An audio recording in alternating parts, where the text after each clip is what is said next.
Olá, você que está acompanhando e está começando o podcast de finanças da FACIG. Muito prazer, meu nome é Emily, ela é a Camille e nós somos alunas do segundo período do curso de administração e seremos locutoras desse podcast. Olá a todos e deixando claro que estamos seguindo todos os protocolos de segurança em relação ao Covid-19. Hoje iremos falar de um tema muito importante: como ter uma gestão financeira eficaz no cenário atual.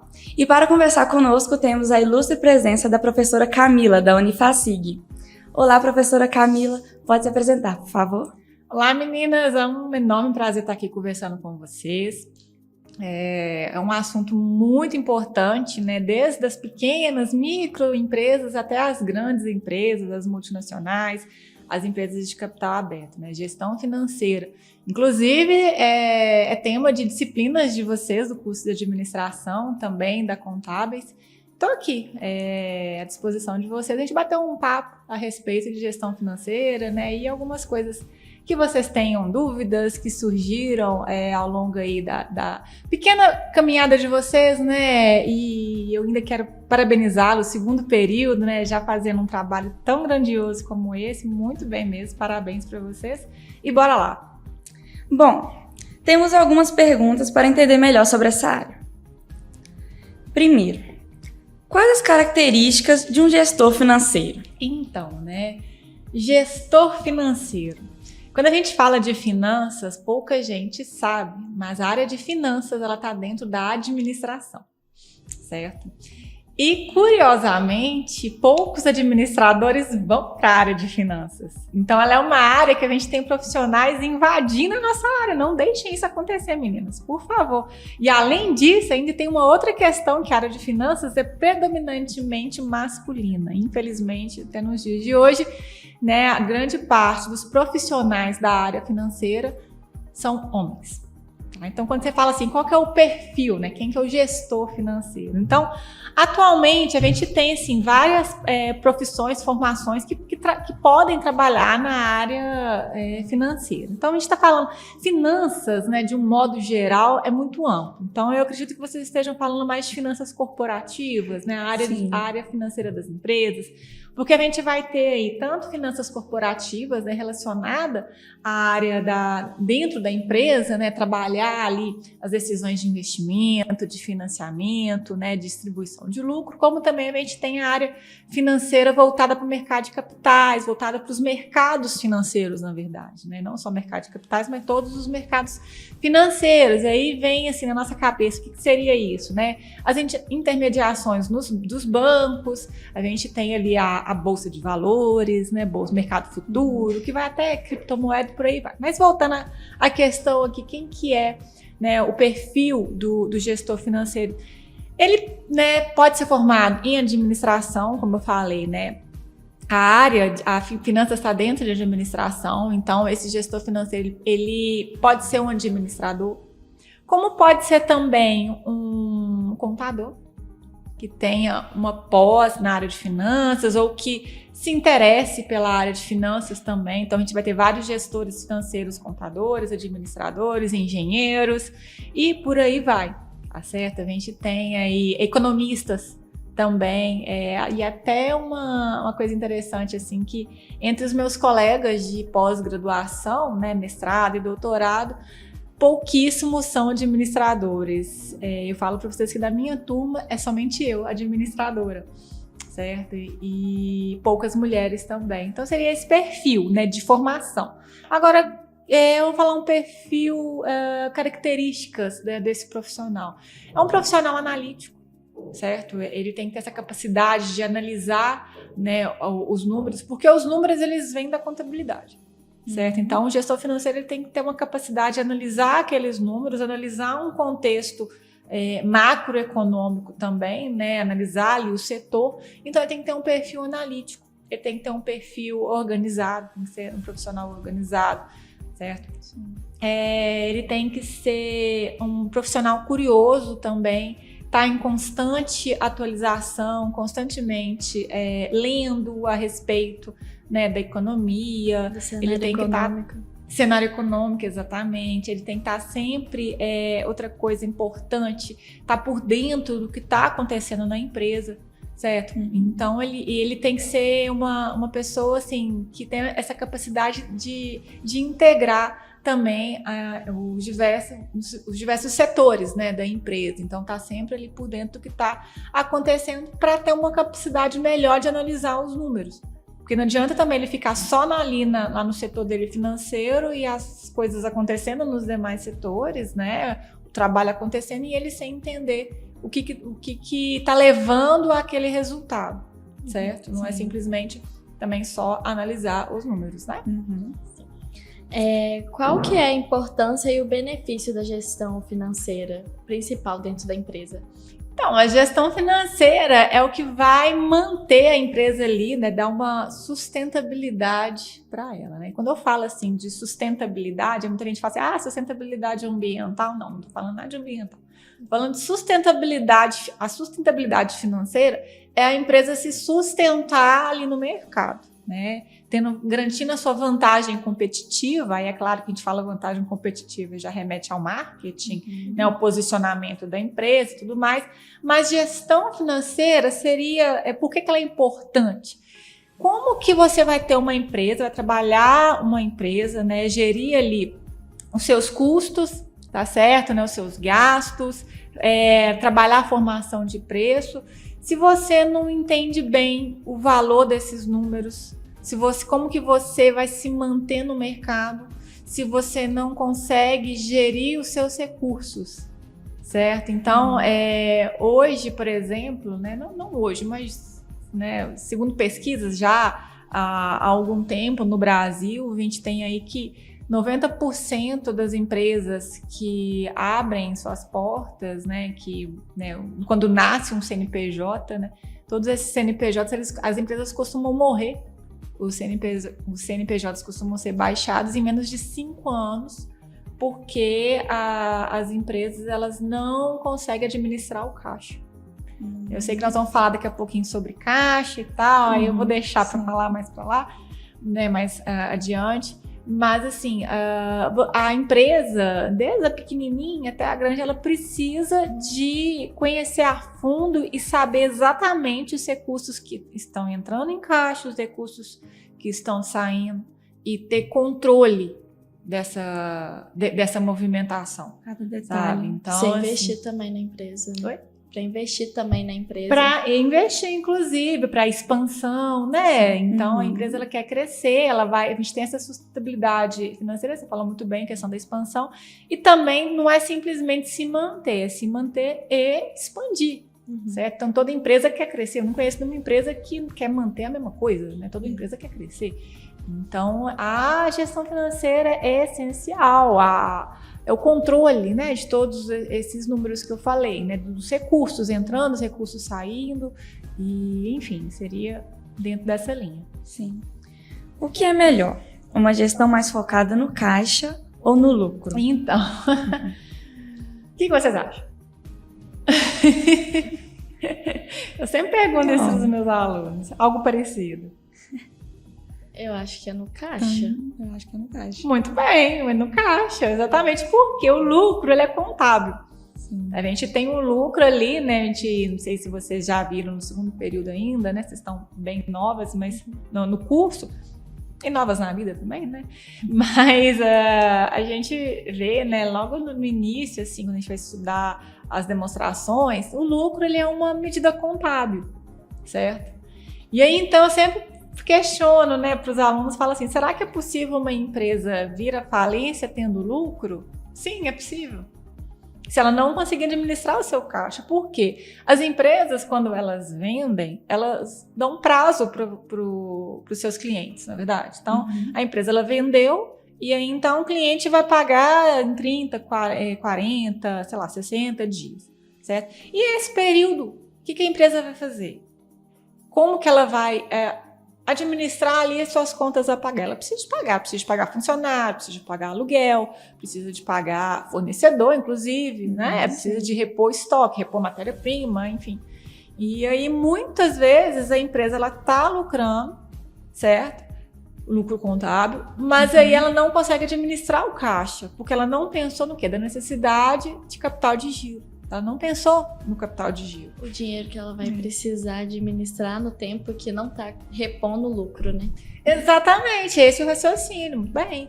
Então, assim, a empresa ela tem que focar no caixa, ela tem que focar, inclusive, quando a gente faz a análise de investimento, né, as técnicas de análise de investimento, a gente trabalha nos fluxos de caixa futuro, tá certo? Então, assim, não é no lucro. Então, a empresa ela tem que ter um controle de caixa muito rigoroso para ela não passar aperto. Porque o que acontece? Se ela precisar de caixa para efetuar os pagamentos, né, cuidar ali dos passivos que ela tem, e não tem caixa, mas ela sabe que ela vai ter, é o famoso, não posso falar isso ao vivo, né? Contar com o ovo na galinha, sabe? Tananã, pilha da galinha, é mais ou menos isso. São Paulo soca primeiro também. Né? Você não pode contar. Né? E se, por exemplo, o cliente não paga? Pode acontecer, tem inadimplência. Ocorrer mais atraso também. Ou atrasar. Né? Então, a empresa ela tem que trabalhar sempre focada ali no caixa, na geração de caixa. Como você se sente em relação ao cenário atual para a área financeira? Então, o cenário atual, não tem como a gente não citar a pandemia. Então, a gente vem aí, né, de quase 2 anos de pandemia. Ano passado o mercado parou, o mundo parou. Então, as empresas que não tinham caixa, né, a gente está falando de caixa, aquelas empresas que não tinham caixa, né, elas sofreram muito, muitas vieram à falência. Isso a gente vê na própria cidade, a gente caminha, a gente vê um monte de placa, aluga-se, né, muita empresa, infelizmente, não tinha recursos para se manter. Então, teve que fechar. E aquelas empresas que estavam melhor preparadas em relação à caixa, elas conseguiram se segurar, pagar ali, né, os seus custos e tudo mais, e agora elas estão se reerguendo. Né? A gente teve ano passado, né, a inflação extremamente baixa ano passado. Se a gente pega aí, se eu não me engano, não sei se foi março, abril ou maio, a gente teve uma inflação negativa. E aí o governo vem para impulsionar a geração de crédito, facilitar o crédito para as empresas. Né? O Copom, né, Banco Central, acabou jogando a taxa de juros básica para 2%. A nossa Selic ficou 2% durante muitos meses, né, do ano passado. Se não me engano, começou ali em torno de abril até janeiro desse ano, 2021. O que, de certa forma, assim, ajudou muitas empresas. A gente teve também o Pronamp, que ajudou também, né, principalmente as pequenas empresas a pegar recursos para financiar capital de giro, financiar investimentos. Então, querendo ou não, foi vamos dizer assim, né, foi uma oportunidade dessas empresas se reerguerem e mais ainda daquelas outras empresas que que conseguiram se manter, né, investir mais ainda. No entanto, né, e já era algo esperado, a gente chegou em 2021, né, com a retomada gradual, a inflação, né, está aí explodindo, vamos dizer, né? Se a gente for comparar níveis do ano passado, 2019 também, né, até antes da pandemia, que forçou a nossa taxa de juros subir e dificultando agora o acesso ao crédito. Então, as empresas estão com muita dificuldade de ter acesso a recursos para investir. Né? Os juros, como a taxa básica sobe, então os juros cobrados pelos bancos também acabam subindo. Né? Então, no momento, a situação, vamos dizer assim, né, principalmente para essas empresas que não conseguiram se manter, não é uma situação fácil. A gente vê muito corte de custos, a gente viu e ainda tá vendo demissões, né? Então vai falar corte de custos, acaba cortando também, né? E ocasionando demissões, tudo isso para a empresa tentar segurar a onda, né? Segurar as contas. Então, assim, a grande questão é que eu acredito, né, que também eu vejo, né, os principais analistas comentarem tudo, né, que as coisas vão melhorar, né, vamos pensar em 2022, certo? Então a gente vai retomar, o nosso PIB voltar a crescer, se bem que PIB não é medida, vamos dizer assim, de crescimento só social, né? Então só o PIB aumentar também, a gente precisa de ter mais empregos, né, para a economia girar, porque a gente fala que o PIB está crescendo, a gente tem que pensar também que está tendo muita exportação, né, justamente por causa do nosso câmbio, né, o dólar tá lá nas alturas, vocês estão acompanhando aí, né, hoje não sei nem quanto que fechou, porque hoje eu não acompanhei, mas deve estar o quê? Uns 5,30, 5 alguma coisa. Então aí acaba que as empresas elas preferem exportar, e aí o que acontece no mercado interno? A gente tem, né, uma alta demanda e a oferta menor no mercado interno, então tudo aumenta para a gente, né, para os consumidores daqui. Então a área hoje está um pouco complicada, assim, então está difícil de conseguir recursos. Agora é engraçado que a gente tem visto, pelo menos no mercado financeiro, muitos IPOs. O que é um IPO? É uma oferta inicial de ações, é quando uma empresa ela decide abrir o capital e ela vai tomar recursos no mercado de capitais. Certo? Então ela, por exemplo, agora a Nubank, por exemplo, vai abrir o capital, a Pets, que é uma empresa, uma loja grande de artigos para pets, né? Cão, gato e por aí vai. Entrou também recentemente, essa que eu estou conseguindo lembrar. E tem várias outras aqui, porque eu acabei não trazendo uma lista. Mas jogar no Google, vocês vão ver lá, recentes IPOs. Tá? E então, essas empresas elas estão conseguindo recursos, né, por meio de ações, novos sócios. Né? Então, apesar de que a nossa bolsa atualmente ela está baixa, né, a gente está tendo assim, as ações, né, elas estão, vamos dizer assim, mal avaliadas no mercado, certo? O que significa também uma grande oportunidade para quem quer investir, mas isso aí é papo para outro podcast. Olha, o que fazer para se ter uma boa gestão financeira atualmente? Então, né, é muito do que a gente tem falado, assim, né, o controle, né, para se ter uma boa gestão financeira. Primeiro que o profissional ele tem que conhecer como que a empresa está funcionando, tem que conhecer bem ali, né, os seus custos, os seus gastos, saber formar bem o preço dos seus produtos.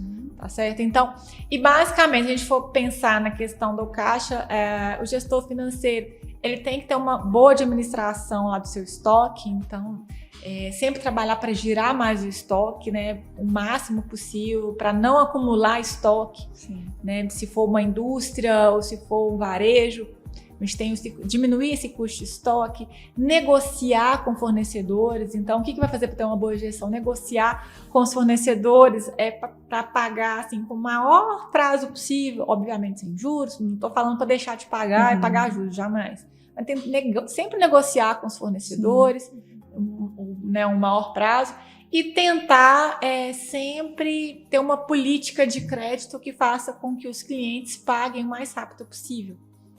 Então, isso aí seria um paraíso, né, para o gestor financeiro quando isso acontece. Porque aí você tem o quê? Você diminui o seu ciclo de caixa, você vai ter ali os clientes pagando o mais rápido possível, então o gestor ele pode trabalhar com a equipe de marketing. Aí tá vendo como é que eu falei, sempre tem que estar junto ali, né? Então, trabalhar com a equipe de marketing para oferecer descontos e aí, de certa forma, diminuir esse prazo que os clientes, né, realizam seus pagamentos, negociar com o fornecedor, o estoque também, né, girar ele mais. E também, na hora de fazer investimentos a longo prazo, né, sempre buscar aqueles melhores investimentos, certo? Que vão render fluxos de caixas maiores, tá certo? E trabalhar bem a sua estrutura de capital, ou seja, né, cuidar bem ali da relação da dívida e do capital próprio, tá certo? Então, nunca deixar a empresa se alavancar demais, né, porque isso faz com que ela fique mais arriscada. E o que é alavancar? A empresa ficar muito endividada, tá certo? Então, sempre trabalhar com um equilíbrio entre a dívida e o capital próprio que a empresa tem, né, que seria o capital dos sócios, né, aquilo que ele investiu. Tá certo? Então, assim, de um modo geral seria isso. E outra coisa, sempre estar atento ao que está acontecendo no cenário também, né? Sim. Macroeconômico, o que está acontecendo no país, o que está acontecendo no mundo, né? E buscar as melhores alternativas e se adaptar nesse cenário. Como você acredita que vai ficar o cenário financeiro depois que a pandemia passar por completo? Então, não vai melhorar da noite para o dia. Isso aí pode esquecer, não vai. Né? Então, a gente vai sofrer aí um tempinho, né, até retomar. E se a gente pensar que quando começou a pandemia, a gente também não estava lá nas mil maravilhas, né? É isso que é complicado. E quando a gente fala no cenário financeiro, a gente tem que falar do cenário financeiro das empresas no contexto, né, do macroeconômico, vamos dizer, no contexto do país, do mundo. Só que a gente tem que ver a questão também de setores. A gente teve setores que foram, assim, duramente massacrados durante a pandemia, que ficaram praticamente fechados 100%. A gente pode falar turismo, sabe? É um setor que sofreu horrores. Setor de eventos, sabe? Pubs, casas de shows, os artistas, né, que dependiam ali, então eles sofreram muito.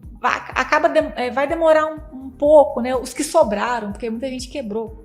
Eu vi, pelo menos em Belo Horizonte, muitos bares, muitas casas de shows, infelizmente não conseguiram manter, né, os seus custos e fecharam.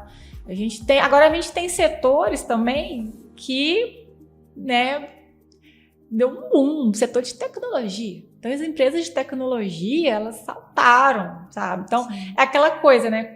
Enquanto uns choram, outros vendem lenço, né? Cresceram muito. E o mercado é imperdoável, assim, né? E o mercado não é bonzinho, sabe? Infelizmente, é assim. Então, a gente tem setores que acabaram ganhando muito dinheiro com isso também. Então, quando a gente fala assim, tá ruim, mas tá ruim para alguns, para a maioria, mas para outros não. Então, quando você me fala assim, né, o que esperar no pós-pandemia? Claro, uma melhora gradativa, certo? Mas que vai depender também de como o nosso governo vai lidar com essas questões.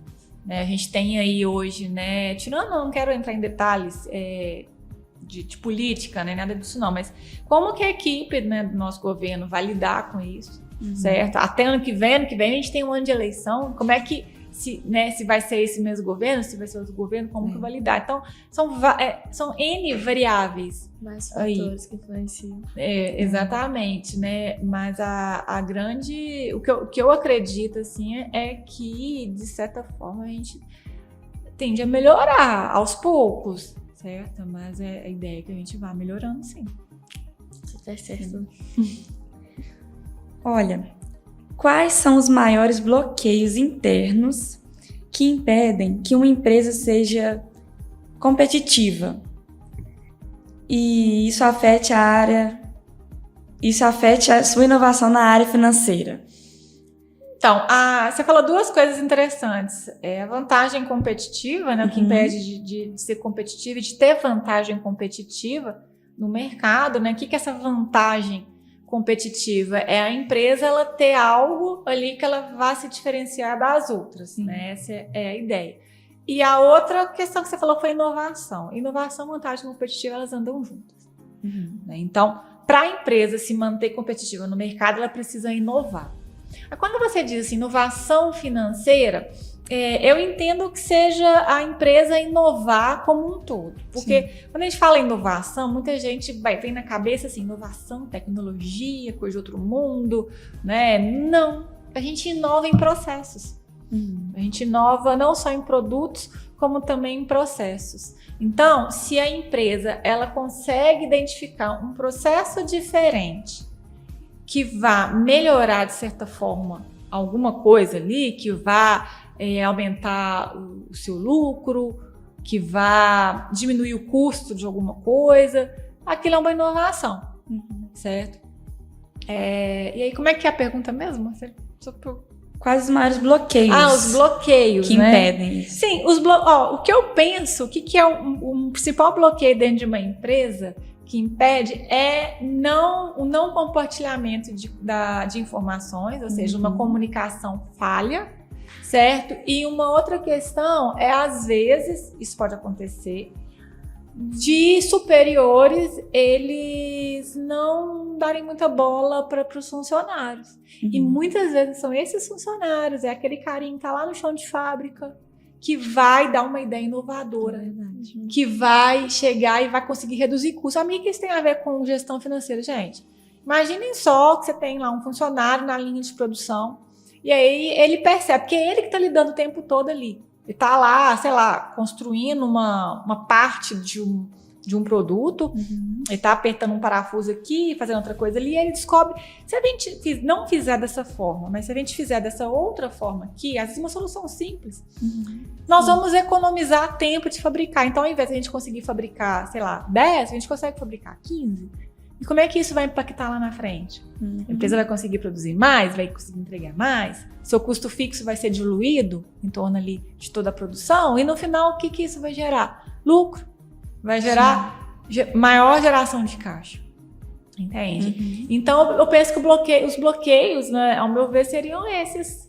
Falta de comunicação mesmo, a falta de dar a voz a todos ali da empresa, ter uma maior integração, certo? Porque, né, voltando à questão da inovação, da vantagem competitiva, né?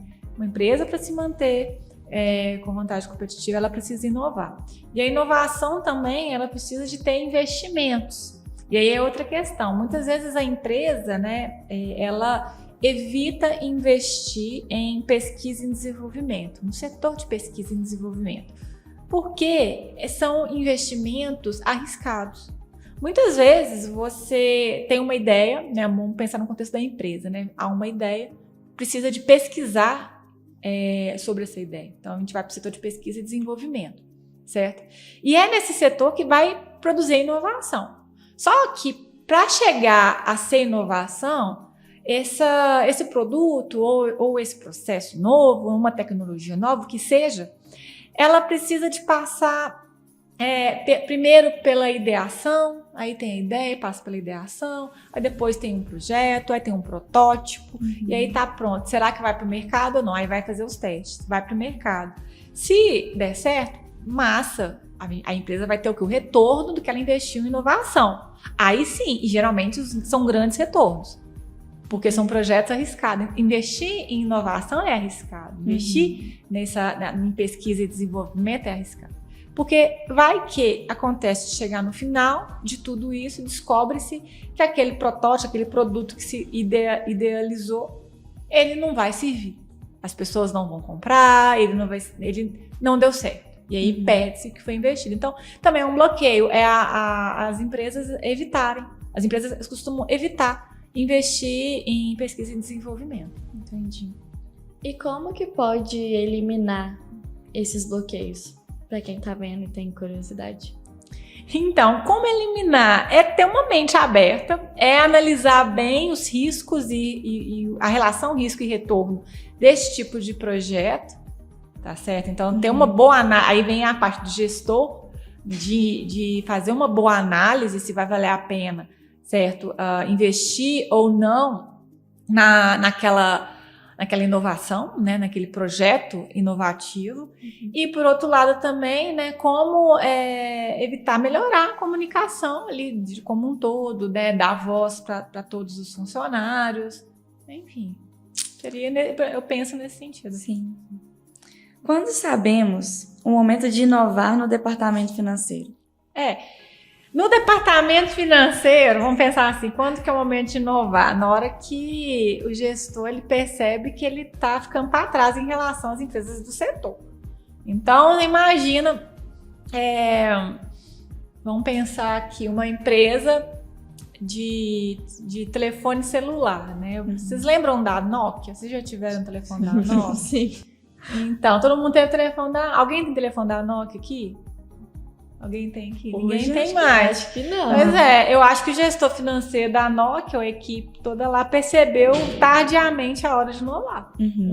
Certo? Então, Sim. foi ficando daquele jeito lá, foi fazendo do jeito que eles estavam acostumados a fazer, e aí estava lá os concorrentes, tudo trabalhando, investindo em pesquisa e desenvolvimento. Que aí já foram... Lembro que surgiu aquela BlackBerry, que também a gente ficou para trás, né? Eu tive um semelhante a BlackBerry. Vocês lembram do BlackBerry? Era um celularzinho que parecia... Você lembra, né? Tinha um tecladinho. Tinha um tecladinho e tal. Também ficou para trás. E aí as empresas foram inovando. Aí hoje tá na briga. A gente tem assim, né? É claro que cada um dentro do seu, vamos dizer assim, nível de poder aquisitivo. Então, a gente tem a Samsung, que briga com a LG, né? Tem a Apple. Não, a Apple já é mais, né? Superior. Pra quem vai pagar 12 mil conto no iPhone? 12 tá barato, Que tá nem 17 mil. 17, tá Nem vem com fora. carregador ainda. 17 conto, não se jamais, não tem nem coragem de andar com um negócio desse, né? E aí você vai ter o quê? Essas empresas, elas percebem que é hora de inovar na hora que elas veem que os produtos, vamos dizer assim, né? O caixa tá baixando, né? A geração de caixa tá baixando. O lucro tá caindo em comparação às empresas do setor. Alguma coisa de errado aqui. A Kodak, por exemplo, percebeu isso tardiamente. Quando ela viu que tinha um monte de empresas já estava nas maquininhas digitais, máquinas de fotografia digitais, né? E era lá no rolinho. E o pior, gente, é que quem inventou a máquina digital era um funcionário de dentro da Kodak, que não deram voz para ele. O gestor dele virou para ele e falou assim, cara, essa ideia de máquina digital é muito legal, mas aqui as pessoas não vão querer isso não, as pessoas estão preparadas para isso não vão querer, mas vão registrar a patente. Aí registrou, tanto é que até pouco tempo a Kodak recebia royalties das outras empresas que faziam câmeras fotográficas. Aí depois inventaram o cara que tinha, né, ela fazia o celular, inventou do celular ter câmera. Ninguém mais tem maquininha digital, alguém tem. Vocês têm câmera digital? Não, eu tenho uma guardada, mas ninguém usa. Pois eu tenho uma profissional, mas assim, profissional, todo mundo, né? É claro que a gente tem. Principalmente os fotógrafos. Na época minha eu trabalhei também como jornalista, então eu guardei uma máquina também, mas é profissional, digital. Mas hoje ninguém vai sair comprando, eu quero comprar uma câmerazinha Samsung. Pra quê? Se isso aqui faz foto, né? Faz tudo. Mas é nessa linha. Espero que vocês tenham entendido. Sim. Então, nós estamos quase chegando ao fim do nosso podcast. E a gente queria saber se você tem alguma dica para quem quer se aprofundar mais no assunto. Pode ser um site, um artigo, algum conselho que você tem para dar. Nossa, mãe, dicas para aprofundar. Estudar, gente. Estudar, não tem outro jeito, não. Hoje a gente tem um acesso à informação muito grande, certo? Então, assim, a gente vai ter vários sites especializados, né, na área de finanças, a gente tem História Dinheiro, Infomoney, que a gente vê o que está acontecendo nas empresas. O que eu recomendo é isso, sabe? Então, assim, vocês que estão estudando, né, estão na graduação, é legal buscarem as empresas, né? Todas as empresas, elas têm uma parte no site que é o RI, Relação com Investidores, e lá eles colocam todas as contas abertas, empresas de capital aberto. Site da B3 também tem. Então é legal abrir essas contas, ver, analisar, ler todo um documento que eles sempre publicam a cada trimestre, tá certo? E tá por dentro do que está acontecendo nos setores, sempre por dentro ali. Então, não só, né, estudar as empresas, como também estudar que eu falo é ler realmente, mas sempre procurar, pessoal, sites que não sejam de fake news. Então, sites confiáveis. Isso, a palavra certa seria confiáveis. Não precisa também, assim, às vezes é legal você ler sites diferentes para ver uma opinião ou outra diferente. Ficar ligado, TV, sabe? Então a gente tem, assim, canais interessantes. A gente tem a CNN, por exemplo, tem a Globo News, é legal, tem a Record News. Então vocês conseguem ver informações de diferentes perspectivas, né? Para não ficar só numa perspectiva só. E estudar. Outra coisa, aproveitar as disciplinas de finanças do curso. Sabe? Eu sou professora da área de finanças, no curso de administração, de contábeis, que os alunos já chegam assim, morrendo de medo. Meu Deus do céu, eu não vou entender nada, é muita conta, e agora e tal, e já vem com esse bloqueio. Então, tirem esse bloqueio. A primeira coisa, na hora que vocês forem para a primeira disciplina de finanças, já vão assim, gente, é fácil, eu vou entender tudo, eu sou capaz, eu vou estudar, e tem que estudar, gente. Não adianta, vocês não vão aprender também do dia para a noite, é todo um processo. Então, a gente tem os livros manuais, sempre procura esses livros manuais para estudar. Isso eu falo durante as disciplinas. Façam os exercícios, tá? E por que eu tô falando isso? É tudo um conjunto. É claro que a gente tem que ter essa bagagem, né, da universidade, das disciplinas, e a gente tem que saber aplicar no mundo real. Então, por isso eu falei de acessar os sites das empresas, né, de olhar ali, analisar os dados reais, né, as demonstrações reais das empresas, né? E outra coisa interessante é que toda vez quando as empresas elas divulgam as demonstrações, seus resultados, elas agora estão fazendo lives, né? Então, acompanha, tem os vídeos. Se for jogar no YouTube, vai ter os vídeos, né, dos gestores financeiros dessas empresas falando, né, do que aconteceu, por que o resultado foi daquele jeito. E aí vocês vão aprendendo, vocês vão pegando a manha, certo? Porque isso vale também para, se for o caso de vocês, né, o desejo de abrir uma empresa também, de ter o seu próprio negócio. Então tem que estar por dentro de tudo isso, né? Saber fazer, entender o porquê do que você está fazendo, né? Sim. E ver como que tudo aquilo que a gente aprende nas disciplinas se aplicam realmente na vida real, na prática. Tem mais alguma coisa que você gostaria de acrescentar? Eu penso que é isso. A gente já conversou bastante. O profissional, ele tem que estar sempre se atualizando também, tá certo? Então, assim, se atualizar com pós-graduação, se atualizar com cursos diversos que tem. Não precisa ser também só cursos formais. Tem muitos cursos que vocês acessam pela internet, alguns até gratuitos. Sim.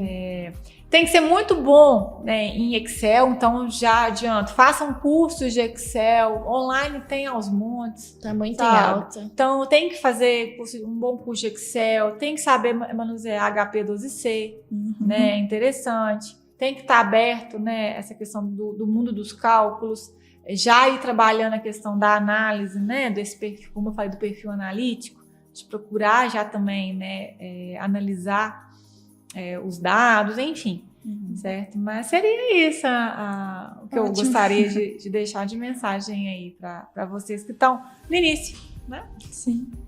Então, professora Camila, antes da gente encerrar oficialmente, a nossa equipe separou uma pergunta que é mais uma curiosidade pessoal mesmo.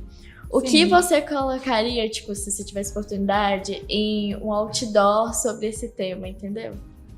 Tipo, geral. Pode ser uma frase que você deseja compartilhar conosco ou com quem tá lendo. Sobre gestão financeira? Isso.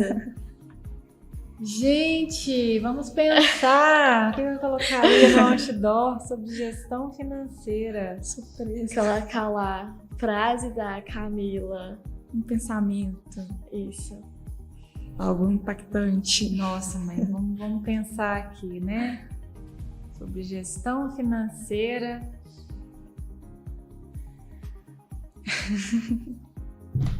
Eu penso que seria assim. Nossa, uma frase. Eu vou ser prolixa na hora de falar. Eu vou ser bem prolixa. Mas já sei, dentro da área de finanças, né? Sim. O que a gente. A base de finanças é saber lidar com o risco e retorno, certo? Então, assim, seria uma frase: busque o equilíbrio entre o risco e o retorno. Sempre avaliar. Isso vale, inclusive, na vida, não só na área de finanças. Acho que na vida, em qualquer decisão que a gente vai tomar, né? Então, em toda a sua decisão, sempre avalie e equilibre o risco e o retorno. Sim. Porque geralmente, os projetos mais arriscados, as nossas decisões mais arriscadas, são aquelas que têm maior probabilidade de ter um retorno maior. Risco e retorno estão sempre juntos. Ótimo. Gravada. Muito boa. Nossa. É isso, então. Pegou de surpresa, né? Infelizmente, chegamos ao fim. Gostaríamos de agradecer a presença da professora Camila. Muito obrigada por aceitar o convite. A Unifacig por nos ceder o espaço, a equipe técnica por nos ajudar e ao professor Luiz Gustavo por criar o projeto. Obrigada a você que acompanhou até aqui e até a próxima. Pessoal, muito obrigada. Então, até a próxima. Valeu.